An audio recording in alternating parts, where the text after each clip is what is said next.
So on the last game on Thursday, we got a 10 o'clock Sacramento State who went 8-5, traveling to San Jose State who went 7-6. San Jose State's favored by 7 on True TV. Shivan Cordero for the Spartans went 223. It's 363 last year. Threw for 2,773 yards, 20 touchdowns, 4 interceptions. Kyrie Robinson had 170 carries for 1,194 yards and 18 touchdowns. And Nick Nash had 48 catches for 728 yards and 8 touchdowns. The only one of those 3 that I listed that has returned is Nick Nash. So I think what's really going to be interesting about San Jose State is they had a good year last year. They really did. 7-6 might not indicate how great of a year they did. They were in contention to go to the Mountain West Championship game at the end of the year. And they didn't end up going, but it was a really close race between them and Boise State and UNLV and Air Force and really good football teams. They were up there with all of them.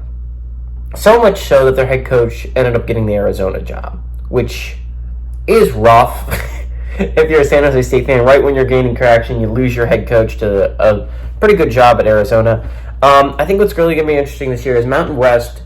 If it's not Liberty, if the team representative from the Group of 5 is not Liberty, it is probably going to be someone from either the American or the Mountain West, would be my guess. I mean, there's obvious arguments for some of these Sun Belt teams, right? Like App State's really good. There's some arguments for them there. But the vast majority of people believe that if it's not Liberty, it's probably going to be Boise State or Memphis, right?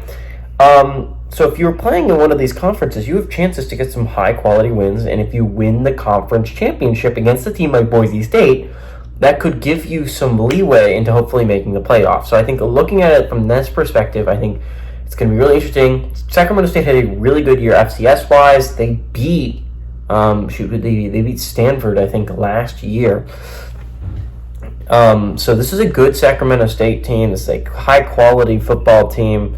I think what's really going to be interesting to look at is, again, San Jose State's only favored by 7 points for a reason. This isn't supposed to be a massive win for San Jose State. It's supposed to be a close game. I do think San Jose State is a better team than Sacramento State. I think San Jose State is going to be a team, though. If not, I don't think it's going to be a team that's competing for a playoff status or even the Mountain West Championship. I think it's going to be a good, decent, mediocre football team, and good, decent, mediocre football teams typically do not lose to FCS opponents. Give me San Jose State to win and cover at home.